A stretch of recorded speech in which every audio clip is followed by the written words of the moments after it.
Bonjour, bienvenue à toutes et à tous dans ce nouveau Mercredi des sciences. Je suis avec Stéphane Frey, qui est éditeur chez Belin Éducation, et Samuel Rébulard, qui est agronome et naturaliste et qui enseigne à l'Université de Paris-Saclay.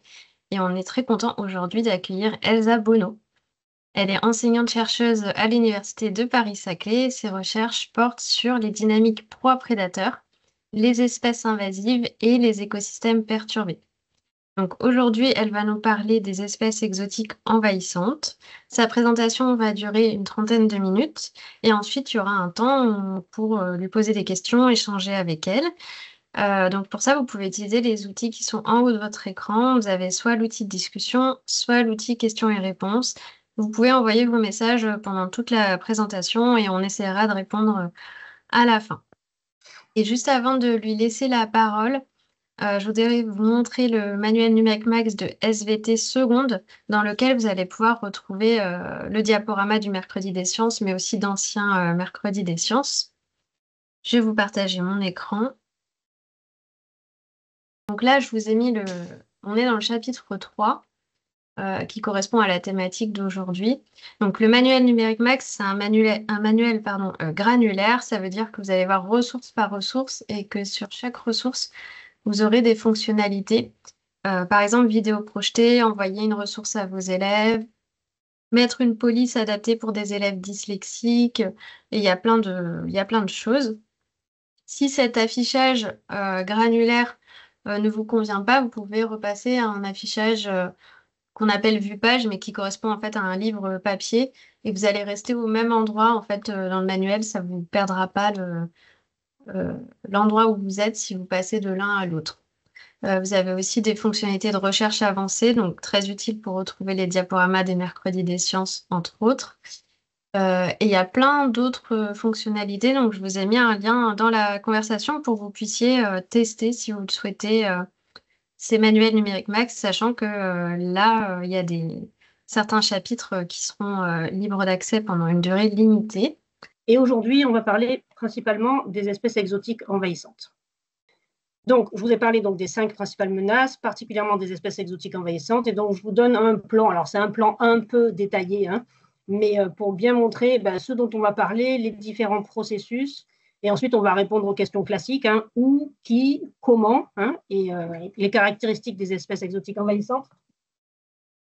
Et du coup, les différents impacts ensuite qu'il y aura avec le coût des espèces et les exemples phares. Donc, tout ce qui est définition et terminologie, on va aller assez rapidement, mais c'est vrai que c'est bien quand même de poser un petit peu le cadre. Il ne faut surtout pas confondre tout ce qui est espèces exotiques, espèces introduites et espèces exotiques envahissantes. C'est vraiment ça dont on va parler. Donc, espèces exotiques, c'est toutes les espèces qui font partie d'une autre partie du monde, j'ai appelé ça, que l'écosystème sur lequel on va travailler. Donc, en gros, c'est des espèces qui vont être introduites. Et ici, on va utiliser uniquement les espèces introduites par l'humain. Parce qu'après, sinon, on rentre aussi dans les processus de colonisation naturelle, et éventuellement les processus de colonisation par les phénomènes extrêmes météorologiques, mais on voit que c'est aussi causé maintenant de plus en plus en partie par les sociétés humaines du fait des changements climatiques, etc., etc. Donc nous, aujourd'hui, on va vraiment se focaliser sur les espèces exotiques, donc qui sont des espèces introduites par l'homme, et qui vont devenir envahissantes. Et donc, en fait, le terme envahissante, c'est vraiment important ici parce que c'est des espèces qui vont être, du coup, introduites, mais qui vont se répandre très largement dans l'écosystème d'accueil et qui vont avoir un impact. Alors, en général, c'est un impact négatif. Il peut y avoir aussi des impacts positifs. On en reparlera un petit peu à la suite des discussions, si vous voulez. Mais en général, nous, en tant qu'écologues, on se concentre sur les impacts négatifs qui vont avoir un impact sur les écosystèmes et sur les sociétés humaines aussi. On va voir qu'il y a des impacts économiques et des impacts aussi sanitaires. Donc, si on reste un petit peu dans ces définitions et terminologies, je vous ai fait un petit schéma pour vous montrer exactement ce dont on parle. Donc, vous voyez, on a notre territoire étudié. En tant qu'écologue, on travaille toujours avec une variable spatiale et une variable temporelle. C'est vraiment important de définir ces deux variables pour pouvoir poser le cadre. Et dans ce territoire ici étudié, que j'ai matérialisé en rectangle marron là, on a des espèces en bleu, que j'ai matérialisées par des petits points bleus là, qui sont des individus d'une espèce, qui est une espèce native. On appelle aussi autochtone, indigène, etc., dans l'aire de répartition qui nous intéresse. Donc, c'est l'aire de répartition numéro 1. Et en fait, dans cette aire de répartition numéro 1, par le vecteur de transport qui va être ici l'humain, on va avoir des espèces exotiques, donc qui vont être introduites dans l'écosystème d'accueil. Et alors, il y a énormément d'espèces introduites, on va le voir tout au long de cet exposé, qui sont introduites dans des écosystèmes d'accueil, mais bien évidemment, toutes ne deviennent pas envahissantes.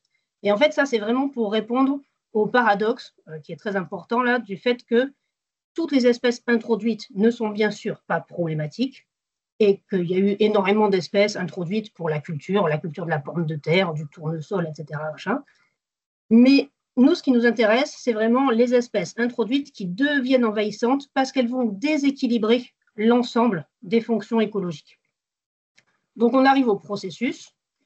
En général, ces introductions, elles peuvent être ensemble involontaires ou involontaires. En fait, il y a plein d'introductions d'espèces qui sont involontaires, qui arrivent, on va le voir ensuite, par les différents vecteurs, donc les guerres, les transports maritimes, les transports routiers, etc. Et donc, avec les déplacements humains, finalement, on transporte énormément d'espèces. Alors, ça peut être des espèces de tous les taxons confondus, on le verra aussi. Donc, on transporte involontairement toute une sorte, enfin, tous des taxons de différentes, de différentes catégories, que ce soit des taxons végétaux, animaux, des bactéries, des micro-organismes, etc. Mais il y a aussi des introductions volontaires. Et pareil, ça on va le voir ensuite, mais c'est tout ce qui est introduction pour le commerce ou pour les parcs zoologiques, ou parce qu'on trouve que cette fleur, elle est très jolie et elle irait beaucoup mieux dans notre jardin plutôt que dans notre lieu de vacances, etc. etc. Et donc, la majorité des espèces introduites, en gros, ne va pas pouvoir vraiment s'établir ou s'étendre. Donc, en fait, ça va rester finalement des espèces introduites qui vont éventuellement même ne pas se pérenniser dans l'écosystème et décliner. Mais par contre, il y a une minorité d'espèces qui va être capable de s'étendre, de proliférer, voire de causer des impacts importants sur les écosystèmes et les sociétés humaines. Et c'est ça, les espèces exotiques envahissantes. Et en fait, il y a tous des processus qu'on appelle, nous, de relâche de prédateurs, des présences ou non de parasites, de compétiteurs natifs. En fait, on appelle ça la vulnérabilité des écosystèmes d'accueil. Parce qu'en fait, une espèce qui est introduite dans un nouvel écosystème, elle va avoir un nouvel environnement, donc des nouvelles interactions biotiques et abiotiques qui vont plus ou moins lui convenir. Et finalement, s'il y a peu de prédateurs dans cette aire de répartition, s'il n'y a pas beaucoup de parasites, s'il y a des ressources abondantes, s'il n'y a pas beaucoup de compétiteurs, etc., elle va pouvoir se répandre et devenir qu'on appelle invasive ou surabondante. Surtout s'il n'y a pas de système de régulation pour réguler ces populations. Je vous ai mis l'exemple ici du ragondin. C'est un exemple assez classique qui parle à tout le monde. En plus, il y en a plein là sur les bords de l'Yvette par chez nous, là, au niveau de l'université de Paris-Saclay. Donc, son aire d'origine, c'était l'Amérique du Sud. Et elle a été introduite, il a été introduit de façon volontaire avec les transports humains, vous voyez, en Amérique du Nord, en Europe, notamment au niveau du bassin méditerranéen et aussi au niveau de la France de l'Ouest et du Nord, un peu au Japon, qui est dans une île. Les îles, c'est des écosystèmes un peu particuliers qui sont très vulnérables aux espèces exotiques envahissantes. On en reparlera aussi ensuite. Donc, je vous en ai déjà un peu parlé, les processus et donc les vecteurs ici. Pourquoi on a tant d'espèces qui sont introduites et donc une partie de ces espèces-là qui vont devenir envahissantes? C'est parce qu'on a levé complètement toutes les barrières qu'on appelle, nous, les barrières biogéographiques. En fait, il y a toutes les barrières naturelles qui sont les océans, les chaînes de montagnes, les différentes mers intérieures, etc. Les rifts, tout ça, on arrive à les lever parce qu'on se déplace en bateau, en avion, en train, etc. Et donc, les vecteurs principaux, je vous les ai listés ici, c'est tout ce qui est donc échange et commerce, et bien sûr, toute l'activité de tourisme, toutes les activités industrielles, qui nécessitent des transports de matériaux, de marchandises, des transports humains. Les guerres, c'est pas négligeable non plus. On a des recensements d'espèces introduites, pas forcément envahissantes, mais d'espèces introduites avec des pics au niveau notamment des 2 guerres mondiales du siècle précédent.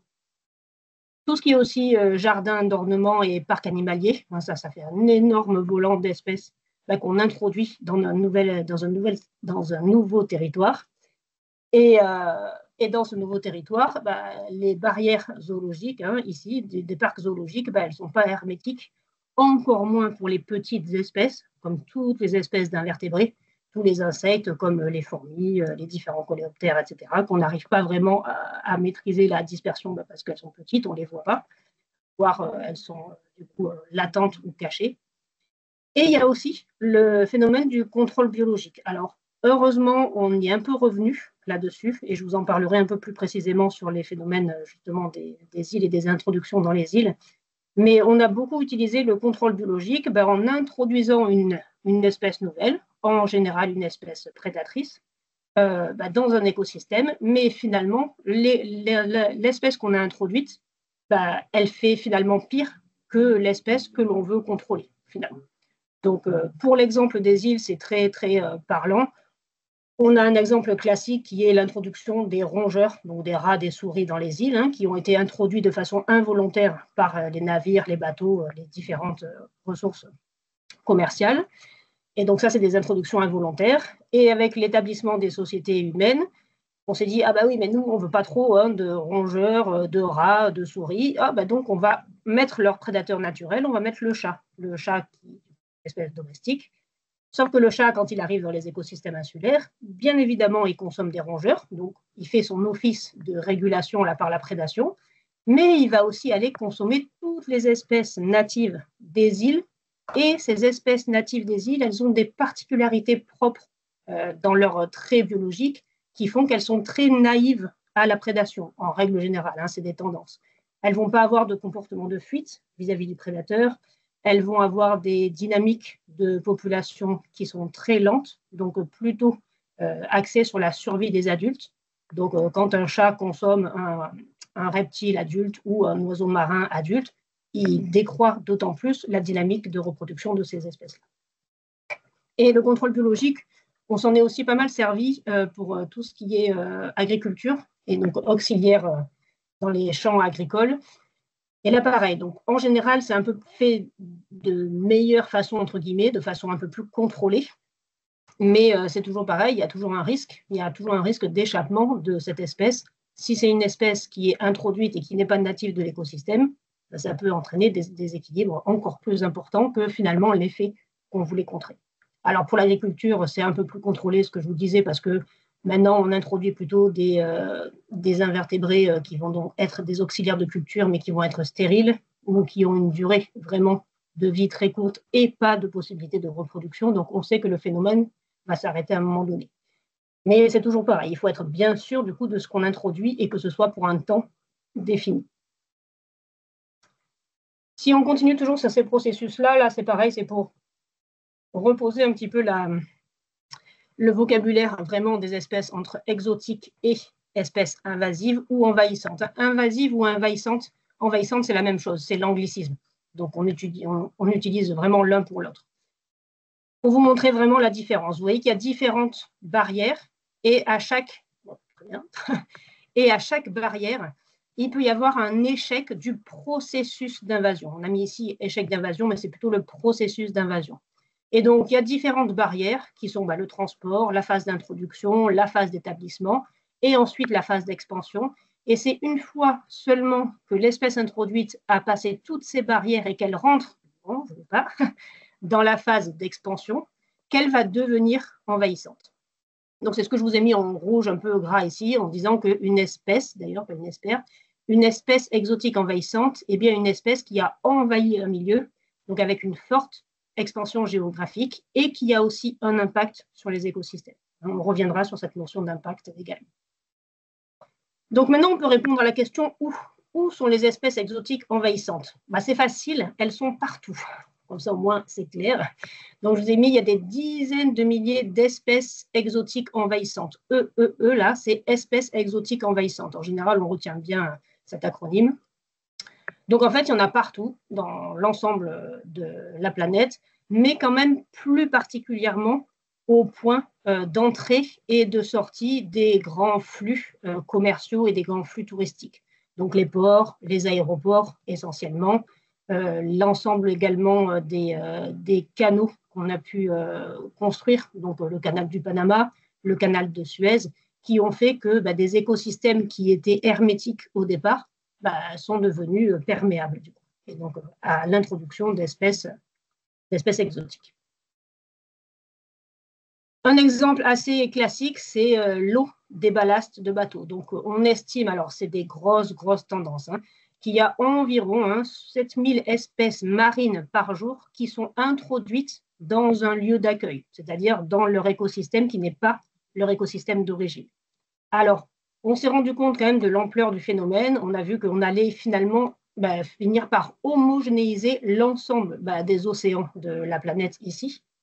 Et pour essayer de réduire un petit peu ce phénomène, il y a maintenant des mesures, de biosécurité, des mesures aussi sanitaires, écologiques, qui sont dans ces eaux de ballast. Je ne sais pas si vous savez ce que c'est les eaux de ballast, mais globalement, il y a un navire qui part du port de Marseille, par exemple, en Méditerranée, qui a son chargement complet. Il arrive, par exemple, à New York, donc dans l'océan Atlantique, et s'il revient à vide, il va remplir ces ballasts, ces grosses cuves, de l'eau de l'océan Atlantique.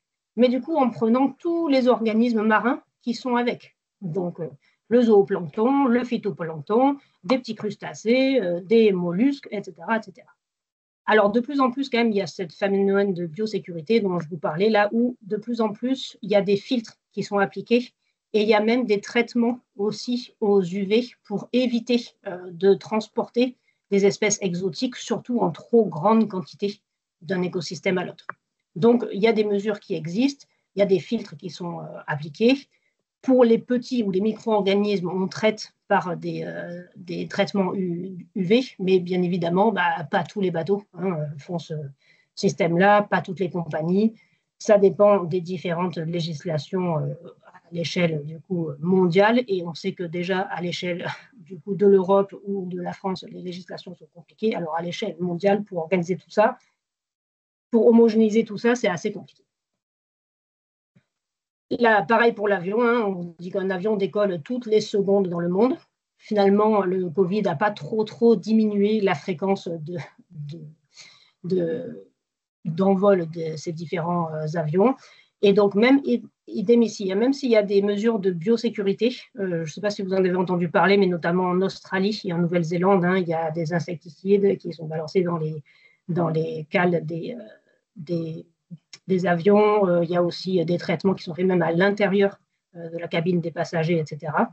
Mais du coup, il y a des mesures de mise en place de biosécurité également, mais il n'empêche qu'avec l'ensemble du volant des avions, c'est le cas de le dire, qui décolle dans le monde, en fait, c'est le nombre est tout le temps finalement exponentiel du fait de ces introductions d'espèces. Alors encore une fois, introduction ne veut pas dire processus d'invasion, mais plus on alimente, plus on ouvre le robinet, plus on a des risques d'introduire des espèces qui sont potentiellement envahissantes. Donc finalement, on a énormément aussi d'autres voies d'introduction. Donc là, je vous ai mis une petite image aussi pour tout ce qui est commerce, et d'autant plus le e-commerce et l'ensemble des marchandises transportées via le e-commerce essentiellement, qui a augmenté aussi de façon exponentielle. Et donc maintenant, on peut répondre à la question qui sont les espèces exotiques envahissantes. C'est pareil, c'est assez facile, c'est à peu près, tout le monde, en tout cas, c'est dans tous les taxons, il y a des espèces potentiellement envahissantes. C'est pour ça que je vous ai mis cette diapositive-là, que tous les groupes taxonomiques et tous les environnements peuvent être touchés. Alors, en fonction des taxons là, que vous voyez ici, donc vous avez les mammifères, il peut y avoir à peu près 14% des mammifères introduits qui peuvent devenir envahissants. Pour les invertébrés aquatiques, on estime, c'est pareil, c'est des tendances sur l'ensemble des données qu'on a, et bien sûr, on n'a pas toutes les données. Donc environ 9% des invertébrés aquatiques qui sont potentiellement envahissantes, etc., etc. Donc, on essaye comme ça de faire des recensements. Et donc, on fait des recensements notamment à l'échelle de l'Europe. Et on estime, encore une fois, hein, c'est des tendances et souvent, c'est la partie émergée de l'iceberg. On estime qu'il y a environ 14 000 espèces exotiques en Europe. Et sur ces 14 000 espèces, il y en a probablement environ 5 000 qui peuvent potentiellement devenir envahissantes ou qui sont déjà envahissantes. Alors, vous voyez, c'est des chiffres qui datent un peu là. On a un site qui s'appelle DAISY et qui recense les espèces envahissantes en Europe. Et donc, ça date de 2012 parce qu'on a des difficultés au niveau des douanes. C'est plutôt à ce niveau-là qu'on essaye de regarder. Au niveau des différentes douanes, des ports, des aéroports, à faire des recensements de nouvelles introductions. Et donc, il nous manque, parce qu'il manque du personnel, il manque du personnel qui est compétent pour arriver à identifier ces différentes espèces, à savoir si elles sont introduites ou non, si elles sont exotiques ou non.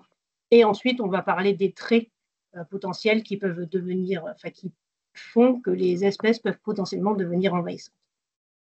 Mais donc, vous voyez là, les espèces, cette représentation-là, ce graphique, ça vous montre les espèces introduites exotiques, mais pas celles envahissantes. Parce que sinon, ça ferait un peu plus de 5000. Donc, vous voyez que les plantes terrestres, il y a environ, un peu plus de 6600 espèces exotiques, dont certaines peuvent devenir envahissantes. Des invertébrés terrestres, il y en a environ 400. Des plantes et des espèces aquatiques, des organismes aquatiques non marins, aquatiques d'eau douce. Il y en a un peu moins de 700, etc. etc. Donc, en fait, on essaye comme ça de faire des recensements. C'est les autorités qui font les recensements, aider des scientifiques, aider des naturalistes et des associations. Mais en fait, surtout, le problème qu'on observe encore à l'heure actuelle, c'est qu'on n'arrive pas à freiner finalement cet apport perpétuel de nouvelles espèces introduites dans des écosystèmes où elles n'étaient pas présentes au départ. Donc, en fait, ce n'est pas tellement les introductions d'espèces qui posent problème, c'est vraiment le nombre qu'on n'arrive pas finalement à tarir.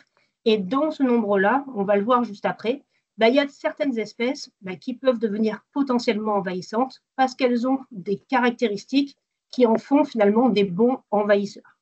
On n'est pas dans un film de science-fiction là, mais... Donc, on va regarder les différentes caractéristiques de ces espèces exotiques envahissantes. On appelle ça des attributs ou traits d'histoire de vie. Donc, dans les attributs biologiques, donc là qui sont vraiment intra-espèces, intra-spécifiques, il y a tout ce qui est dynamique démographique. Donc, la reproduction, le nombre d'œufs, le nombre de graines, etc., etc. On va voir aussi le fait que les animaux ou les plantes vont avoir une dispersion qui va être assez élevée, donc des capacités de dispersion élevées. En général, des biomasses aussi plus élevées, c'est-à-dire qu'elles vont avoir un taux de croissance par individu qui va être en général plus important que la moyenne. En fait, c'est tout ce qui est paramètre intrinsèque qui va favoriser le développement individuel et le développement de la population. Bien sûr, tout ce qui est aussi diversité génétique, plasticité des traits d'histoire de vie ou plasticité phénotypique qui va favoriser ces caractéristiques de traits envahissants pour les espèces. Alors, les deux prochaines diapos pour vous montrer aussi, donc là, on reste sur les attributs biologiques. Vous y voyez, oui, en grand, j'ai un petit graphique, moi, mais si je me décale un peu, je verrai la présentation en grand. Donc, ce graphique, on peut y passer juste un petit peu de temps parce qu'il n'est pas très compliqué, mais il faut quand même que je puisse vous l'expliquer un peu en détail. Donc, regardez, là, vous avez... Est-ce que vous voyez ma souris ou pas? Parce que je ne vous ai pas complètement perdu. Oui, alors on voit le curseur. Oui. D'accord, on voit le curseur. Super, ça m'arrange. Comme ça sera plus facile. Donc, vous voyez qu'à gauche, là, il y a justement ces traits biologiques. Alors, je suis désolée, c'est en anglais, mais bon, on arrive à se comprendre. Donc, il y a la masse corporelle, le temps de gestation, l'âge pour élever les jeunes. Je ne vais pas tous vous les faire, mais la taille juste avant la naissance, la taille de la litter size, c'est le nombre de petits par période de reproduction, et le nombre de reproductions par an, etc., etc. Et donc, en fait, là, je ne sais pas si vous vous rappelez, mais vous avez les 3 phases du processus d'invasion qui sont découpées ici. La phase d'introduction, où il peut y avoir des échecs à cette phase d'introduction, la phase d'établissement, où il peut y avoir aussi échec de ce processus d'invasion, et la phase vraiment de diffusion, d'invasion biologique au sens littéral. Et donc, en fait, on regarde parmi les mammifères, c'est un exemple parmi les mammifères, on avait pris 518 mammifères ici, il y en a déjà qui n'ont pas réussi la phase d'introduction. Et donc, il n'y en a que 172 sur 518 qui ont réussi la phase d'introduction, puis 122 sur 172 et 47 sur 121. Et donc, en fait, si on regarde pour la phase d'introduction, on va regarder tout. C'est des représentations binomiales, là, des distributions des différents paramètres. Donc, la moyenne est au niveau du pic, en général. Et donc, vous voyez, on a les estimations de paramètres. Et grosso modo, si on est au-dessus de 0, c'est qu'on est favorisé, c'est que les paramètres favorisent la phase d'introduction. Et si on est en dessous de la ligne médiane, là, donc en dessous du 0, c'est que ça va défavoriser ces phases ici, là, d'établissement, par exemple. Donc, si je reprends la phase d'introduction, on voit globalement, et vous avez le résumé, en fait, ici, dans les 3 phases, on voit globalement que ce qui facilite l'introduction pour les mammifères, on reste dans le taxon des mammifères ici, ce qui favorise en majorité l'introduction pour les mammifères, c'est le nombre de petits par événement de reproduction, c'est le nombre de reproductions par an. Donc, vous voyez, c'est tous les paramètres qui augmentent la démographie de l'espèce. Et aussi l'âge de vie reproductive. Donc, c'est ce qu'il remarque ici, là, c'est vraiment le résumé, les 3 traits biologiques qui favorisent le plus cette phase d'introduction. C'est pareil pour la phase d'établissement, enfin, ce n'est pas les mêmes paramètres, mais en tout cas, c'est le même processus. Donc, la taille, le nombre de petits par reproduction, la reproduction aussi, l'âge de vie, c'est pas facile de retraduire, l'âge de vie complète de reproduction. Et vous voyez aussi qu'il y a une autre variable qui s'est mise ici, c'est l'effort d'introduction. Parce qu'en gros, l'effort d'introduction, pour nous, c'est très important, parce qu'en fait, on va appeler ça le taux de propagule. Bon, c'est un terme qui ne veut pas dire grand-chose, mais qui est important. Le taux de propagule, c'est finalement combien de fois on va introduire les individus de l'espèce et combien d'individus on va introduire à chaque fois. Donc là, on a traduit ça par l'effort d'introduction. C'est finalement combien d'individus vont être introduits par événement d'introduction et est-ce que l'événement d'introduction va se répéter plusieurs fois. C'est ça. Et pour la phase de diffusion, vous voyez que c'est à peu près les mêmes paramètres qui ressortent aussi. L'effort d'introduction, la taille, le nombre de reproductions par an et le nombre de petits par événement de reproduction. Si on passe à la diapo suivante, elle est un peu affreuse aussi, mais je vais vous l'expliquer beaucoup plus rapidement. C'est exactement la même idée, sauf que là, on parle des traits d'histoire de vie ou des caractéristiques biologiques et écologiques. Donc, c'est vraiment pour insister sur le fait que non seulement il faut des traits d'espèces intra-espèces, donc intrinsèques à l'individu, mais aussi il faut des traits qui vont faciliter l'introduction et la diffusion dans l'environnement, donc les interactions avec les autres espèces ou avec le milieu. Donc, vous voyez, c'est la même chose ici, c'est quelles espèces sont introduites, donc c'est la phase d'introduction, et parmi ces espèces introduites, quelles sont les espèces qui sont devenues envahissantes. Donc là, on a sauté la phase d'établissement. Et en fait, je vous ai mis ici en rouge le résumé, c'est que finalement, de toutes les espèces qu'on a étudiées ici, lesquelles ont des traits envahissants. Donc, on peut se focaliser uniquement sur les données ici bilan, d'accord, le tout là, ici, c'est le mieux, parce qu'on a fait des études sur les poissons, les mammifères et les oiseaux, les 3 taxons qui sont finalement les mieux référencés. Et donc, en fait, ce qu'on regarde, c'est que les cases qui sont grisées ici, c'est les cases qui sont significatives, donc qui sont plus importantes que le phénomène du hasard. Et donc, si on a un signe négatif, c'est que ça va desservir la phase d'invasion. Et si on n'a pas de signe, donc c'est-à-dire un signe positif, c'est que ça va favoriser le processus d'invasion. Et je vous montre cet exemple ici parce que vous voyez qu'il y a différentes variables. C'est associé avec les humains, donc en fait c'est l'effort d'introduction. Et on voit que cet effort d'introduction, qui est décliné en différentes étapes, ici, la chasse, c'est la chasse au trophée. D'accord? Et c'est que les espèces qu'on va introduire volontairement à des fins de chasse ensuite dans l'écosystème d'accueil. Donc en fait, toutes les variables qui sont associées avec les humains, ça va favoriser le processus d'invasion. Ça, c'est assez attendu. Et tout ce qui est taille de population et la façon dont se dispersent les espèces, c'est pareil. C'est que si l'espèce qui est introduite a une aire native qui est très large, donc qui supporte finalement des différences de température, qui supporte des différences de salinité, on dit qu'elle a une niche écologique très large, ça va favoriser aussi, ça va lui permettre de favoriser son processus d'invasion. Et si on regarde les variables un peu plus écologiques, tout ce qui est régime alimentaire, en général, quand on a un régime alimentaire plus strict, mais c'est pareil, ça dépend aussi des niches écologiques qui vont être là du coup plus restreintes. Donc quand on est strictement carnivore, ça va desservir l'espèce et donc ça sera moins facile de devenir envahissante parce qu'on a des exigences écologiques qui sont plus restreintes.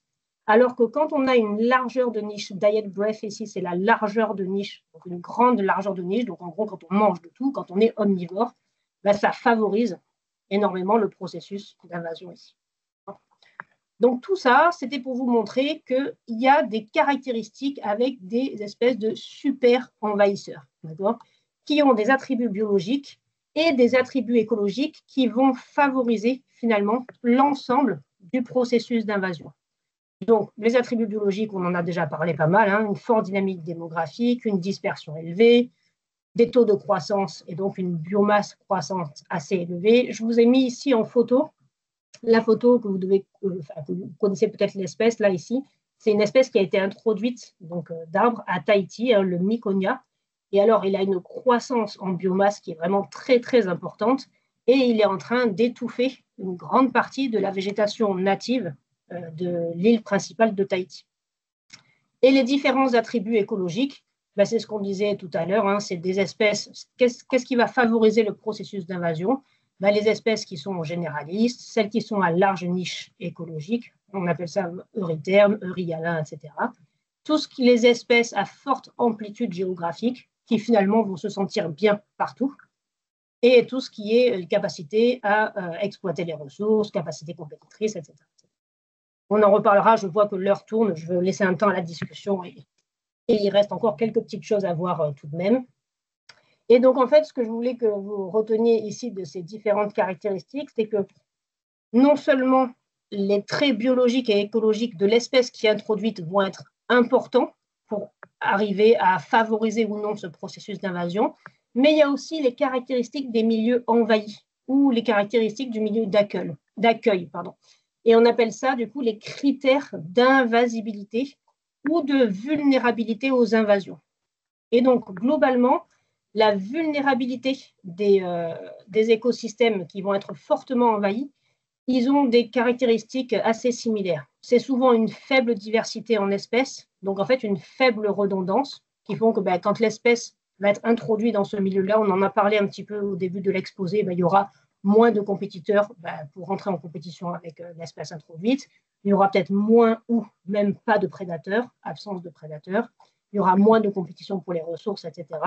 Souvent, c'est des espèces qui ont des niches écologiques qui sont vacantes, qui sont libres.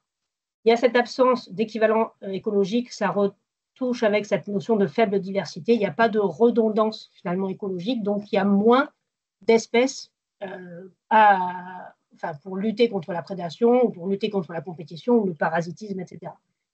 Ça rejoint aussi la notion de réseau trophique simplifié et tout ce qui est perturbation anthropique.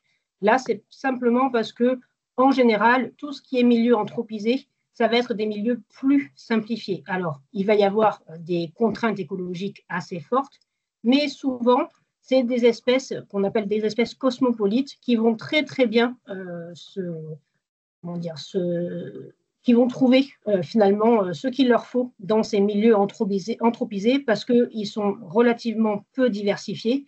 Et même s'il y a des contraintes particulières, c'est des espèces avec un fort potentiel envahissant, qui vont trouver l'ensemble des exigences écologiques dans ces milieux.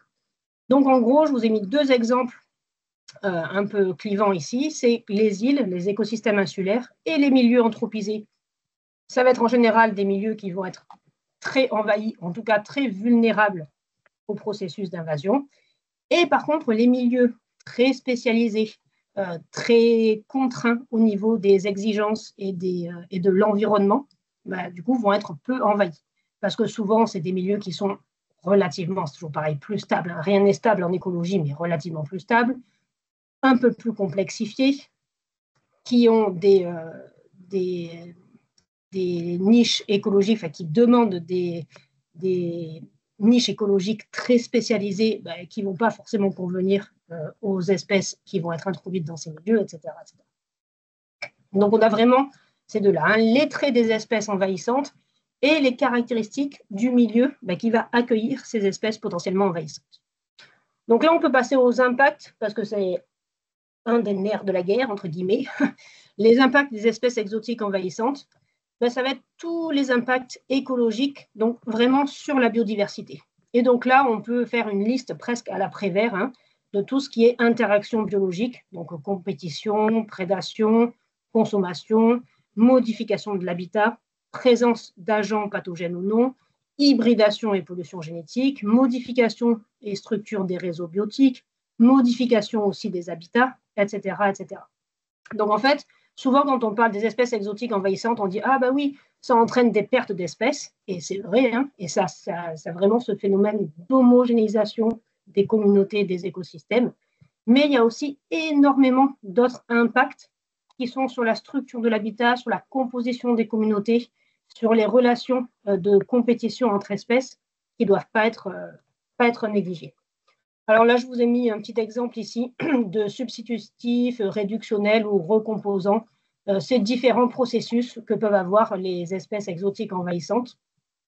Et il y a certains cas, effectivement, où les espèces exotiques, alors pas forcément du coup envahissantes, peuvent finalement avoir un impact positif parce qu'elles vont remplacer finalement une espèce qui a été perdue dans l'écosystème d'accueil. C'est-à-dire qu'elle va faire fonction, elle va remplir à peu près, c'est jamais la même chose, mais à peu près la même fonction écologique que l'espèce qui a disparu du fait d'une espèce exotique envahissante. Voilà. Après, vous avez des impacts qui peuvent être réductionnels, c'est-à-dire que là, vous avez l'espèce introduite et donc elle va recomposer complètement les interactions, mais en limitant finalement les interactions, et recomposant, où il y a différentes espèces introduites qui peuvent devenir potentiellement envahissantes et qui vont vraiment modifier la structure même de l'écosystème. Je peux passer un petit peu vite ici parce qu'on en a parlé déjà pour les îles. Le processus général, c'est qu'il y a effectivement un ajout d'une nouvelle espèce, donc des nouvelles interactions biotiques, et donc ça donne des impacts sur les espèces natives. Et ce qui est intéressant, c'est que vous pouvez avoir des interactions, bien sûr, entre l'espèce introduite et l'espèce native, mais vous pouvez aussi avoir des interactions entre les espèces introduites nouvellement, entre guillemets, et les espèces introduites de façon plus ancienne. Et donc, il peut y avoir vraiment des recompositions d'écosystèmes entre espèces natives et espèces introduites, mais aussi entre espèces introduites et espèces introduites plus anciennement. Donc, il y a des phénomènes après qu'on appelle de facilitation, des phénomènes de relâche de mésoprédateurs. On n'a pas trop le temps de rentrer dans les détails, mais c'est vraiment des processus de reconstitution des interactions biotiques qui sont vraiment très intéressants. Pour tout ce qui est impact, toujours pareil, sur la biodiversité, quand même, les invasions biologiques sont une cause majeure des extinctions récentes. Donc là, sur ce graphique, vous voyez en nombre d'espèces, les différents taxons, donc en noir les amphibiens, en gris les oiseaux, puis les mammifères, en gris un peu plus clair les plantes, et en gris très très clair, je ne sais même pas où ils sont, les reptiles. Donc c'est les différents taxons. Donc ça, c'est pour vous montrer que quand même, rien que du fait de l'introduction d'espèces exotiques qui sont devenues envahissantes, il y a eu un nombre non négligeable, vous voyez, plus de 30 en Australie, en Nouvelle-Zélande, et effectivement plus de 30 et plus de 30 en Micronésie, de différentes espèces natives des systèmes insulaires. Vous voyez que là, c'est principalement les systèmes insulaires qui sont touchés ici. Et donc, vous avez ce phénomène-là de raréfaction et d'extinction d'espèces. Et vous avez aussi également, c'est ce qu'on disait tout à l'heure, des phénomènes, ce n'est pas que de la prédation. Donc là, vous avez un phénomène de prédation. Alors, c'était une vidéo qui avait été tournée avec un leurre. Hein. J'ai mis comme exemple là leurre de monarque de Tahiti. Mais vous avez aussi d'autres processus qui vont être la transmission de parasites ou simplement l'affaiblissement même de l'organisme. Ici, vous avez un oiseau marin qui est complètement recouvert de fourmis de feu ici, alors qu'il ne cause pas sa mort directe, mais qui influe sur sa dynamique de population, sur sa dynamique de reproduction, sur sa survie, finalement en général. Pardon, je vous ai dit fourmi de feu, mais c'est la fourmi à grosse tête. Attendez, pardon, 2 minutes. Hop, les aléas de faire la visioconférence à la maison. Et donc ici, je vous ai mis une diapositive pour vous montrer globalement l'ampleur du phénomène. Hein, c'est que finalement, c'est le recensement de l'IUCN qui a donné ça. Donc les espèces envahissantes représentent le seul facteur impliqué dans plus de 16% des extinctions mondiales d'espèces. Donc je vous ai dit tout à l'heure qu'il n'y avait pas que ce phénomène d'extinction d'espèces, il y a aussi toute la restructuration des écosystèmes, les phénomènes de compétition, de parasitisme, etc. Mais il n'empêche que parmi les extinctions d'espèces, c'est les extinctions d'espèces causées uniquement par les espèces envahissantes, j'insiste bien sur le terme envahissante, représentent 16% des extinctions mondiales. Donc finalement, on le verra à la fin, j'ai bientôt fini, mais effectivement, les espèces exotiques envahissantes, c'est une des menaces qu'on connaît le moins finalement dans le grand public et qui finalement est vraiment impactante au niveau de l'ensemble de la biodiversité mondiale. Donc, pour parler rapidement des impacts sanitaires, ça a des coûts, ça a des coûts sanitaires. Je vous ai mis quelques exemples sur l'ambroisie que vous devez connaître, qui fait des brûlures très, très importantes. Les morsures des fourmis de feu, elles sont là, les fourmis de feu. Je savais bien que j'avais un exemple sur les fourmis de feu. Donc, tout ce qui est aussi maladie létale portée par des insectes vecteurs. Donc, je vous ai mis l'exemple très classique aussi du moustique tigre qui est vecteur d'une vingtaine de virus. On parle beaucoup du chikungunya, mais il n'y a pas que lui, il y a le Zika, la dengue et autres. Et donc, je vous ai mis en petit encadré ici que ça fait des dizaines de milliers de morts et des millions d'hospitalisations tous les ans, au niveau de ce moustique, pas de la morsure de la fourmi de feu. Et ça a aussi des impacts économiques vraiment très, très importants. Je vous ai mis des exemples ici sur la mouche du fruit, notamment en Australie et en Nouvelle-Zélande, les invasions de criquets pèlerins, les termites, il y en a plein d'autres. Je vous invite à regarder, j'ai une dernière diapo à la fin de cet exposé sur le coût des espèces envahissantes qui ont été évaluées par des collègues de notre équipe là, et qui sont vraiment très astronomiques. J'en parlerai très rapidement à la fin. Donc, en fait, ça a produit des pertes agricoles, des pertes d'exploitation forestière, immobilier, infrastructure, c'est tout ce qui est relatif au bois ou aux constructions, tout ce qui est aussi les conséquences sur le tourisme, etc. Et donc ça, c'est ce que je vous disais un petit peu tout à l'heure, c'est que c'est vraiment un paradoxe, ces invasions biologiques, parce qu'il y a finalement énormément de problèmes écologiques, il y a énormément de problèmes sanitaires et économiques, et pourtant, c'est une des menaces globales qui est le moins connu. Quand on parle du changement climatique, tout le monde va comprendre et va se dire oui, c'est important. Quand on parle de déforestation, tout le monde va se dire oui, c'est vrai, on connaît bien, c'est important, la fragmentation du territoire, la perte d'habitat, etc. Mais c'est vrai que les espèces exotiques envahissantes, c'est plus compliqué, c'est moins connu. Et en plus, c'est compliqué. On a rédigé un article, si ça vous intéresse, je pourrais vous le mettre en plus en bibliographie. C'est difficile de communiquer sur ces espèces exotiques envahissantes parce qu'en fait, c'est des espèces qui impactent d'autres espèces. Donc, du coup, c'est plus difficile parce que chaque espèce a des particularités. On a vu les caractéristiques des espèces envahissantes. Et en plus, souvent, ça veut dire qu'il faut réguler ces espèces envahissantes. Mais bon, comme c'est des espèces qui ne sont pas forcément envahissantes dans leur aire d'accueil, il n'y a pas de raison qu'on les régule, entre guillemets, dans une aire d'accueil ou dans l'autre. Donc, du coup, c'est compliqué. Il y a des problématiques sur le fait qu'on n'arrive pas finalement, nous, en tant que scientifiques, à homogénéiser cette fois-ci notre discours parce qu'on n'a pas vraiment un ennemi à pointer du doigt. Pour les changements climatiques, c'est facile, c'est les gaz à effet de serre, on sait, on connaît, et en plus, ce n'est pas vivant, alors c'est plus facile à communiquer dessus. Mais pour les espèces exotiques envahissantes, il n'y a pas de règle générale, ça dépend des espèces, ce sont des espèces vivantes, et donc ça pose après tous des problèmes d'éthique, mais on voit qu'il va falloir quand même bien qu'on s'occupe du problème, et on s'occupe du problème, hein, mais c'est compliqué aussi parce qu'il y a un énorme volant d'espèces qui sont introduites chaque année, on a vu ça dans les diapositives précédentes.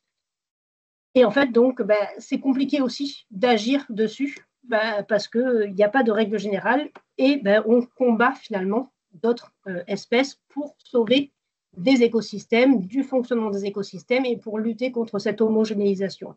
Mais c'est vrai que c'est un message qui n'est pas forcément évident à faire passer.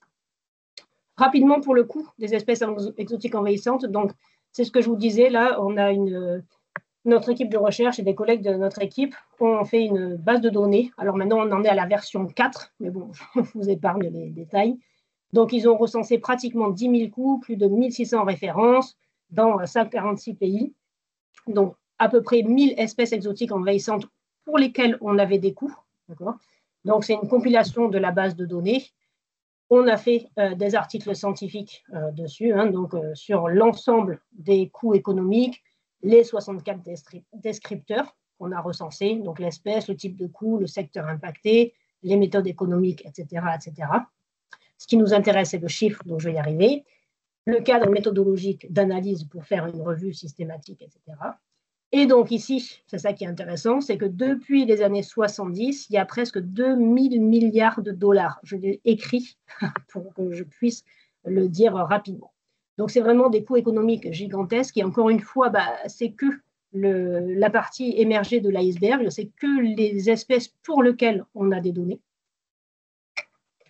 Et donc, si on rezoome sur le cas en France, je vous ai mis quelques exemples sur la Jussie, l'ambroisie qu'on a vu tout à l'heure, le moustique tigre, le frelon asiatique qui est bien connu. On a des coûts annuels qui sont entre 50 et 400 millions d'euros. Alors, on a toujours une fourchette très large parce que ça reste des estimations et qu'on n'a pas l'ensemble des données. Et c'est ce que je vous ai mis, c'est des données qui sont très parcellaires pour le moment. Alors, on les a de plus en plus affinées au fur et à mesure des remontées des données, mais c'est toujours assez compliqué. Je vous ai mis à la fin quelques exemples phares pour que vous partiez avec des exemples pour ce diaporama. Donc, pour les milieux marins, on a la crépidule, qui est un mollusque qui envahit et qui tapisse l'ensemble des plages du Nord, notamment. Vous avez l'exemple de la colère, tout le monde le connaît, Colerpa taxifolia. Alors, finalement, cette Colerpa taxifolia, elle a été en phase d'invasion et d'expansion. Et depuis les années 2000-2010, elle est en phase de régression. Et c'est la Colerpa racemosa qui a pris le pas. Donc, il y a quand même une espèce de régulation et de dynamique dans ces processus d'invasion. Mais c'est vrai que ça dépend du temps sur lequel elles sont envahissantes et les impacts qu'elles causent sur le temps pour lesquels elles sont des espèces exotiques envahissantes. Mais c'est vrai que heureusement, c'est un phénomène quand même qui est dynamique et qui n'est pas forcément pérenne. Il peut y avoir aussi un phénomène d'extinction ou de réduction naturelle de ces espèces exotiques envahissantes, sauf si c'est régulé par une nouvelle espèce exotique envahissante.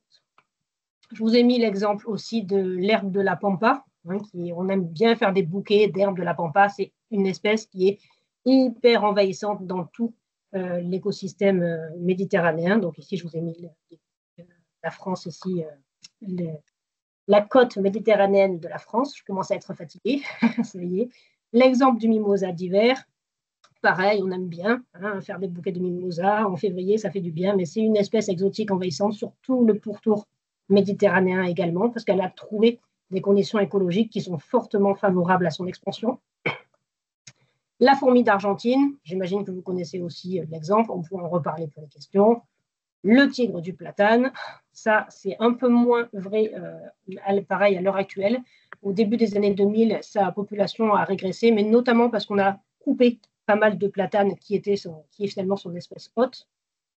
La Jussie, vous avez dû en entendre parler quand on travaille sur les espèces exotiques envahissantes et quand on fait un exposé sur les espèces exotiques envahissantes en général, on ne coupe pas à cet exemple-là. Donc, vous voyez, hein, c'est une espèce aquatique qui finalement envahit l'ensemble des berges, notamment ici de la Loire. Et alors, ce n'est pas tellement le fait qu'elle soit présente, hein, c'est vraiment ce phénomène d'homogénéisation du milieu, d'étouffement du milieu des autres espèces natives qui font que les interactions, notamment ici la de compétition, sont complètement altérées.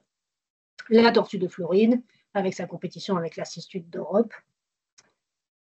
Et au niveau des milieux insulaires, je vous ai mis aussi, pareil, quelques exemples. L'exemple de l'île de Guam, ça c'est vraiment un exemple qui est très intéressant et très caractéristique, hein, où il y a une espèce de serpent prédateur, hein, donc, qui a été introduit de façon non intentionnelle ici sur cette île-là.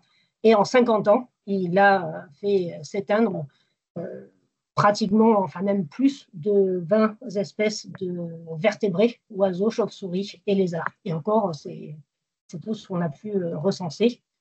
Et également l'exemple des îles Galapagos, hein, qui ont eu tout leur écosystème insulaire modifié par l'introduction d'espèces, et notamment les espèces exotiques envahissantes.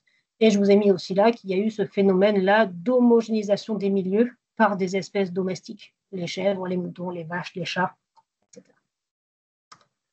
J'ai une dernière diapo, mais on peut conclure dessus, sur la gestion des espèces exotiques envahissantes. Donc ça, c'est pareil, on peut ouvrir la discussion là-dessus. Il y a énormément de choses à faire sur la gestion des espèces exotiques envahissantes. Le plus important, c'est le contrôle préventif, c'est-à-dire c'est d'éviter et d'arriver à limiter l'introduction des espèces, et notamment les espèces qui sont justement potentiellement envahissantes. On a vu les différents traits biologiques et écologiques. Et donc, finalement, ce qu'il faut, c'est arrêter la fuite plutôt que d'éponger la flaque qui est mise par finalement les espèces exotiques, donc introduites, qui peuvent devenir envahissantes. Donc, c'est vraiment ça le message principal, c'est l'important, comme je mets ici, c'est de ne pas participer. Et donc, c'est d'essayer d'arriver à tout mettre en œuvre, notamment au niveau législatif, notamment au niveau de la régulation de l'import, de l'export essentiellement, pour éviter de continuer à alimenter en espèces introduites avec des traits biologiques envahissants les nouveaux écosystèmes. C'est un peu ça. Ça y est, j'ai fini. Presque 50 minutes, ça fait presque 30 ans. Merci beaucoup. Merci beaucoup. Si vous avez des questions, des choses que vous voulez partager, n'hésitez pas, on a quelques minutes pour le faire. Vous pouvez utiliser les outils qui sont en haut de l'écran, soit questions et réponses, soit l'outil la conversation. Moi, j'espère toujours que je vais faire plus court. J'avais une question, Elsa, enfin, j'en avais même plusieurs, mais il y en a une auquel je pense, c'est il y a une différence en fait de perception selon les espèces dans le grand public ou dans certains secteurs d'activité. J'ai des exemples en tête. Moi, j'ai des remarques de touristes sur le port d'Antibes qui trouvaient que la colherpe, ça faisait des jolis fonds moins inquiétants que la posidonie qui était native. Et j'ai aussi dans le monde apicole que je suis un peu une espèce de réflexion qui a deux niveaux, où d'un côté ils s'inquiètent du frelon asiatique, du frelon à pattes jaunes parce qu'il s'attaque aux abeilles, mais en même temps ils sont les premiers à vouloir avoir du robinier faux acacia parce que c'est très mellifère et qu'ils adorent ça. Et en fait on voit que d'une espèce à l'autre, en fait, finalement, on va pas pouvoir tenir le même discours en tant que scientifique ou en tant que prof. Et je me demandais, vous qui êtes des spécialistes du sujet, comment vous vous positionnez sur ces sujets-là? Est-ce que vous préconisez des façons de communiquer avec un discours qui pourrait être global, ou est-ce qu'en fait, vous dites, mais en fait, il faut faire du cas par cas? Oui, alors c'est tout le paradoxe des invasions, c'est qu'en fait c'est compliqué. Alors nous, on préconise surtout quand on peut éventuellement agir, c'est ça la chose. Donc déjà effectivement, la première chose, c'est de se dire qu'il y a énormément d'espèces qui sont introduites, il y en a beaucoup qui peuvent être envahissantes, et donc déjà on peut essayer de limiter le flux. Ça c'est vraiment la première la première chose à dire. Et en fait, il faut vraiment bien distinguer. On n'est pas contre les introductions d'espèces, parce qu'alors en plus, on rentre après dans des discours xénophobes, racistes, etc., de guerre et tout. Enfin, donc, on essaye de se dépatouiller de ce truc-là. C'est qu'on n'est pas du tout contre les introductions. C'est juste qu'on essaye de limiter les impacts sur les écosystèmes et du coup, les impacts sanitaires aussi et les impacts économiques finalement. Donc, en fait, comme maintenant, nous, on connaît assez bien les traits biologiques et écologiques des espèces qui peuvent devenir envahissantes, on essaye au moins de se dire, écoutez, là, il y a certaines espèces, alors on n'a pas spécialement envie de les pointer du doigt non plus, mais de dire que vraiment, celles-là, ben, il faudrait éviter de les introduire ailleurs. Parce que justement, on sait que dans d'autres écosystèmes, elles sont vraiment très envahissantes, qu'elles posent problème, etc. Après, pour les espèces qui sont déjà là, nous, on parle vraiment de fonctionnalité des écosystèmes. On essaye vraiment d'aller sur cette notion-là. C'est que bah, finalement, effectivement, hein, que ce soit la colère ou la posidonie, si elles ont la même fonction écologique, à la limite, bah, très bien. Mais en fait, on sait qu'elles n'ont pas la même fonction écologique.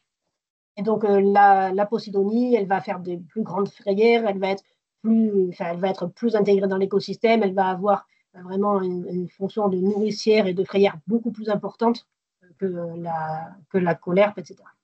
Mais après, du coup, ça oblige à opposer ces arguments à des arguments qui seraient esthétiques, enfin, ou une autre fonctionnalité, qui serait une autre fonctionnalité pas écologique, par exemple. Oui, exactement. Et ça, c'est vrai que moi, j'ai toujours un peu de mal avec ces échelles de valeurs-là, parce qu'il y en a beaucoup qui me disent, ah oui, mais il y a des valeurs sociétales et des valeurs de liberté et des valeurs éthiques ben, qu'on met au même niveau que les fonctionnalités écologiques. Et là, je leur dis, bah oui, mais alors si vous les mettez au même niveau, bah, vous mettez au même niveau le fait qu'à un moment donné, bah, tout sera identique, on ne pourra plus manger parce qu'il n'y aura plus de pollinisateurs. Et donc, je dis, bon, si vous mettez, entre guillemets, la beauté de la fleur au même niveau que bah, la pollinisation des tomates, bah, mangez vos fleurs. Je suis un peu, voilà, je suis un peu provocatrice pour ça, mais pour moi, dans la fonctionnalité des écosystèmes, comme l'ensemble de la pérennisation des écosystèmes en dépend, que l'espèce humaine en dépend, il y a un instinct de survie qui joue aussi. Donc, alors, bien sûr, pour une espèce en particulier, ça ne sera pas le cas, mais si on perd la fonctionnalité des écosystèmes, on perd les services qui nous rendent aussi. Alors, même, on n'aime pas trop, nous, cette notion de service aussi, c'est toujours pareil, mais c'est vrai que ça, quand même, ça parle au grand public. Voilà. Pourquoi vous n'aimez pas trop cette notion de service? Bah parce que c'est toujours pareil, c'est qu'on rend la nature avec une fonction uniquement utilitaire pour l'humain. Et il faut, bien sûr, mais il n'y a pas que ça.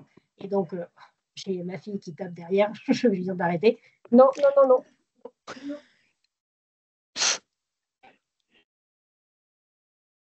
Elle me dit qu'elle va partir. Et donc, effectivement, il y a ce service d'utilité pour les humains qui est quand même important parce que ça parle. Et en plus, d'ailleurs, tout ce qui est service écologique, service économique et service sanitaire, on s'est servi en fait de cette sémantique-là, de ce vocabulaire pour parler aussi aux décideurs, aux politiques et à ceux qui pouvaient avoir du poids sur ces différentes… parce que si on parle que de la fonctionnalité de la nature, ça ne parle pas à grand monde. Donc oui, il faut l'utiliser, cette notion de service, mais c'est vrai qu'il n'y a pas que ça aussi. Il y a aussi la fonctionnalité de l'écosystème en lui-même. On a des exemples d'espèces invasives avec des rôles franchement positifs pour les écosystèmes? Alors ça, c'est compliqué. Alors moi, j'en ai pas parce que c'est vrai que je suis un peu biaisée. Mais par contre, effectivement, il y a certaines espèces, mais ça ne rentre pas en fait dans notre vocabulaire d'espèces exotiques envahissantes. Par contre, ça rentre dans le vocabulaire d'espèces exotiques, donc d'espèces introduites. Dans certains écosystèmes insulaires, on a des espèces d'invertébrés qui ont été introduites, comme des coléoptères, des petits coléoptères, qui finalement se retrouvent être la ressource alimentaire principale d'un petit martin chasseur qui, lui, est endémique, un chasseur, pas pêcheur, une espèce particulière. Donc, un martin chasseur qui, lui, est endémique et qui connaît pour l'instant sa survie uniquement parce qu'il consomme des espèces introduites. Mais encore une fois, pas des espèces introduites qui sont envahissantes et qui ont un impact sur l'écosystème.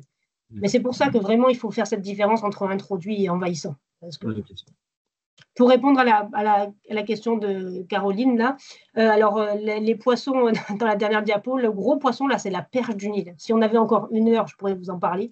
Il y a un documentaire très, très intéressant qui s'appelle Le cauchemar de Darwin. Alors, c'est plutôt sur les problèmes sociétaux, mais il y a toute une cascade écologique vraiment intéressante sur l'introduction de la perche du Nil qui du coup a mangé plus de 200 espèces de cyclidés qui étaient séparées dans le lac Victoria. Comme c'était des herbivores, du coup, le lac il est devenu complètement anoxique parce que trop de biomasse végétale. Donc, en plus, ils ont déforesté pour pouvoir faire sécher ce poisson carnassier qui est énorme. Donc, il y a eu un phénomène d'érosion, donc comblement du lac.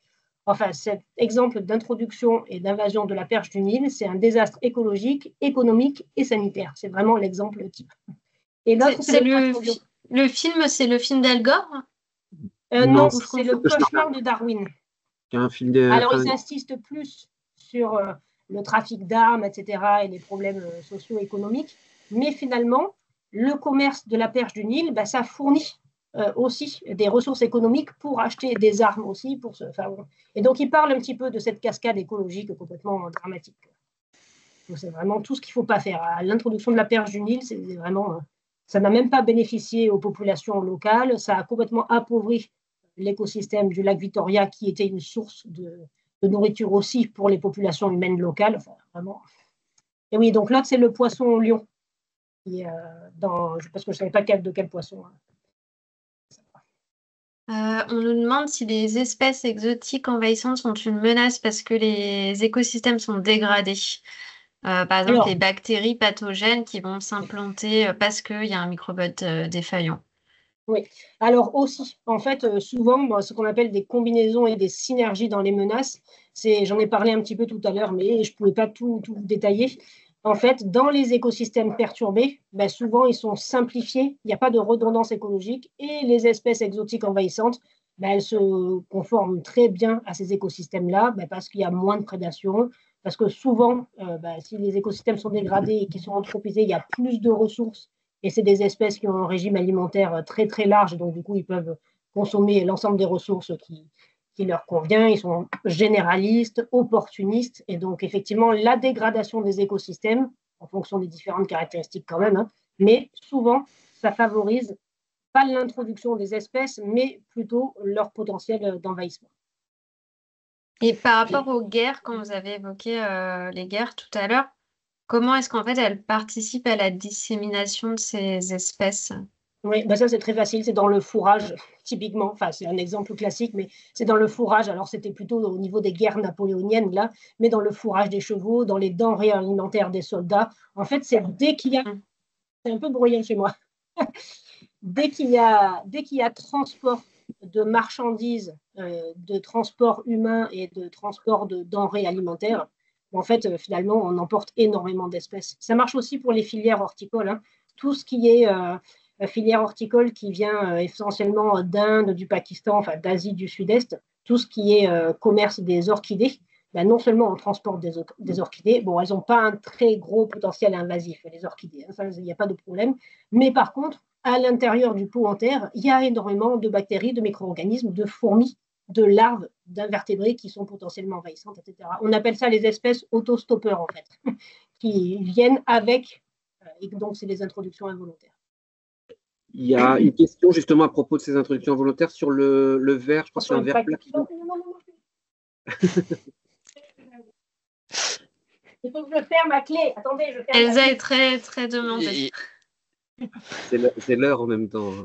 C'est l'heure de point. C'est fermé à clé. Oui, il y avait une question sur le verre. Je crois que c'est un verre plat de Nouvelle-Zélande qui se nourrit de lombric. Est-ce que tu as des informations là-dessus? Oui, alors c'est un ver plat qui est en France également, enfin qui a été introduit et qui est en France. Alors un peu moins là, j'ai une de mes collègues qui travaille plutôt sur les vers de terre. Et effectivement, alors c'est toujours pareil, c'est une très bonne question parce que ça me permet de parler un peu de la cinétique des invasions. Et le problème, c'est qu'en fait, pour l'instant, ce ver plat, on l'a détecté, il est en phase d'expansion, mais il n'est pas encore assez en densité importante pour faire des gros impacts sur l'écosystème. Mais en fait, finalement, on attend toujours trop tard. Qu'il soit en fait, tard. on attend. C'est ça. On attend en fait qu'il y ait vraiment un impact avéré. Mais en fait, quand il y a un impact avéré, et du coup, la dynamique de population de l'espèce introduite, elle est déjà trop importante. C'est exactement ce qui se passe avec les perruches à collier à l'heure actuelle également. J'adore, hein, je trouve ça très beau, comme tout le monde. Hein, c'est joli, c'est vert, c'est sympa. C'est des jolies petites perruches, c'est exotique. Ça fait du bien un peu entre les corneilles et les corbeaux qui sont tout noirs. Mais en fait, ça a des traits envahissants qui sont très, très importants. Et à l'heure actuelle, à Barcelone, à Londres, il y a des énormes colonies de ces perruches à collier. Et en fait, les gens ne savent plus quoi en faire. En fait, le problème, c'est ça, c'est que les espèces exotiques envahissantes, elles ont vraiment une telle dynamique démographique qu'à un moment donné, il y a un effet de seuil. Et en fait, ça, c'est très intéressant aussi en sociologie et en sociologie de l'environnement, c'est qu'il y a ces effets de seuil qui font que jusqu'à un certain seuil, on les accepte, mais après, c'est trop lourd, c'est trop lourd à porter. On revient avec les oiseaux d'Hitchcock, là, par exemple. Et en fait, il y a trop et on n'arrive plus à gérer et à les supporter. Et finalement, on se rend compte que, oui, on n'arrive pas à freiner le processus.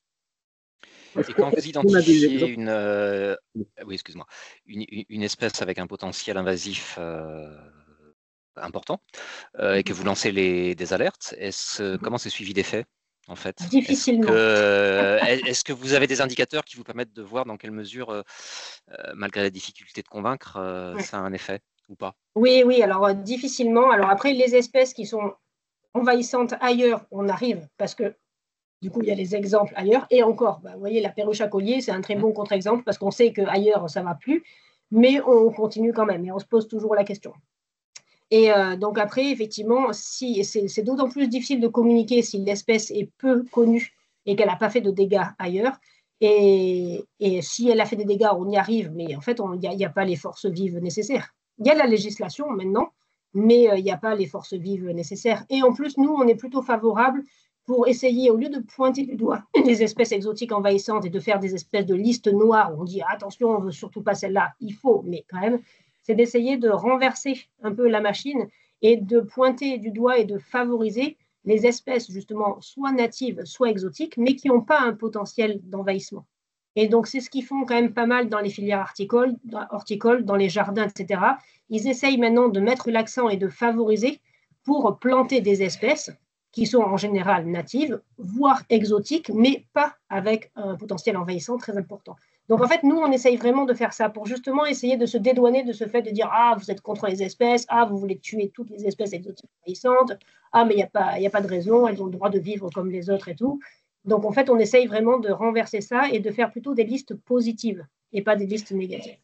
Après, c'est peut-être moins compliqué d'agir sur des espèces horticoles, donc qui sont choisies par l'homme, que d'agir sur le lot du ballast des navires, parce que quand on voit le commerce maritime qui est titanesque, sans mauvais jeu de mots, on a du mal à imaginer qu'il puisse y avoir des mesures efficaces. Mais peut-être je me trompe, je suis trop pessimiste. Alors, il y en a un petit peu parce qu'il y a des traités internationaux. Et ça, c'est la CITES qui s'en charge. C'est la Convention sur le commerce des espèces. Mais alors, en France, pour s'occuper de cette partie-là, ils sont 7 agents de l'OFB en France. Voilà, donc c'est vraiment pas énorme. Mais donc, alors après, ils ont quand même des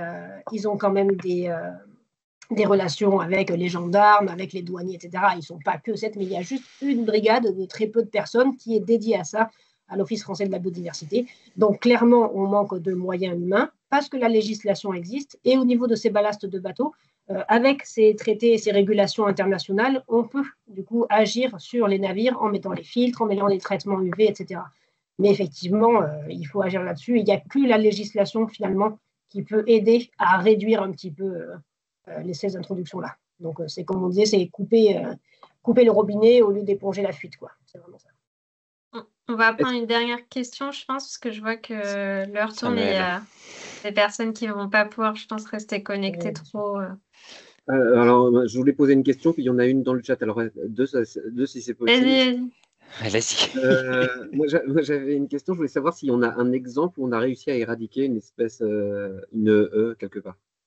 Oui. Alors, l'exemple le plus facile et puis qui est un peu moins dérangeant pour les humains, entre guillemets, c'est les éradications de rats dans les îles. Tout ce qui est éradication de rongeurs, ça, on sait très bien faire maintenant. Et en fait, les îles, c'est des terrains de jeu, entre guillemets, privilégiés, parce que notamment, il y a énormément d'espèces endémiques, donc qui sont nulle part ailleurs. Et donc, au niveau vraiment de limitation de la perte de biodiversité, c'est vraiment là où il faut agir en priorité. Et en plus, en théorie, c'est plus facile parce que c'est un espace clos, c'est un espace fermé. Alors que de lutter contre les espèces exotiques envahissantes sur les continents, là, c'est quasiment peine perdue. C'est pour ça qu'il faut éviter d'en rajouter, mais c'est vrai que celles qui sont là, le frelon asiatique, on aura beau mettre toutes les luttes en place, on pourra agir que localement et pas à l'ensemble de l'échelle continentale. Ça, c'est sûr. Donc, il y avait une question sur le frelon asiatique et sur l'historique de l'introduction. C'est des pots qui venaient de Chine. C'est ça, des pots qui venaient de Chine dans le sud de la France, c'est ça? Dans l'ouest. Il me semble que c'est dans l'ouest de la France, oui. Alors, je ne sais plus exactement où c'est, mais c'était dans la région de Bordeaux. C'était à Bordeaux, je crois, ouais. Voilà. Et donc, en fait, il y a eu un essaim qui a été introduit. Et donc, comme ça a des potentialités de reproduction énormes. Et la question, c'était de savoir, est-ce qu'on arrive à retracer toujours l'historique d'une invasion? Non. Alors, de plus en plus maintenant, parce que quand même, on est de plus en plus alertés, les services de douane, les services de gendarmerie, les naturalistes et tout, on est beaucoup plus au fait de ces problématiques-là. Mais en fait, si dans le pays, il n'y a pas une volonté, ce qu'on appelait de mesures de biosécurité fortes, à ce moment-là, on n'a pas forcément… Alors après, on sait, du coup, une fois que, typiquement, pour la perruche à collier, la perruche à collier, elle s'est implantée et elle a commencé à grossir près de son lieu d'introduction. Donc, en fait, on finit par voir l'espèce introduite envahissante assez proche de son lieu d'introduction. Mais c'est sûr que pour la perruche à collier, c'est facile, hein, c'était près de l'aéroport d'Orly. Mais c'est sûr que pour certaines fourmis envahissantes, là, c'est plus compliqué d'avoir éventuellement un historique. Mais souvent, on cherche près des ports, des aéroports, etc. Alors, avec le commerce international, par tout ce qui est e-commerce et Amazon et compagnie, là, c'est plus difficile parce qu'il y a aussi tout le volant des particuliers qui font des collections, qui font des élevages, etc. Donc là, ça diffuse plus maintenant. Très bien. Je pense qu'on peut s'arrêter là, Caroline. Oui. Mais s'il y a d'autres questions, je pourrais y répondre. Enfin, il n'y a pas de Oui, on problème. pourra les transmettre. Voilà, on est désolé parce que je vois qu'il y a des personnes, qu'il y a des participants qui se déconnectent et bon, tout le monde a on a tous des journées très très chargées. Mais si vous avez des questions que vous voulez les envoyer, on les fera suivre. Dans tous les cas, il y aura le replay qui sera en ligne. Et puis, n'hésitez pas à nous contacter, soit par mail, soit sur nos réseaux sociaux, si vous avez d'autres choses à nous partager sur ce sujet. J'ai toute une équipe derrière moi qui connaît très bien la question. Donc, il y a des lectures en ce moment qui sont faites au Collège de France par mon collègue Franck Courchamp, et donc notamment sur les grandes menaces et spécifiquement sur les espèces envahissantes. Et donc, il y a pas mal d'exemples et tout. Et c'est pareil, c'est diffusé aussi. Il y en a certains qui sont replayés. Donc, il ne faut pas hésiter à regarder la programmation du Collège de France. On pourra remettre le lien. Oui. Merci beaucoup, en tout cas, Elsa. Oui, merci beaucoup. Merci bien.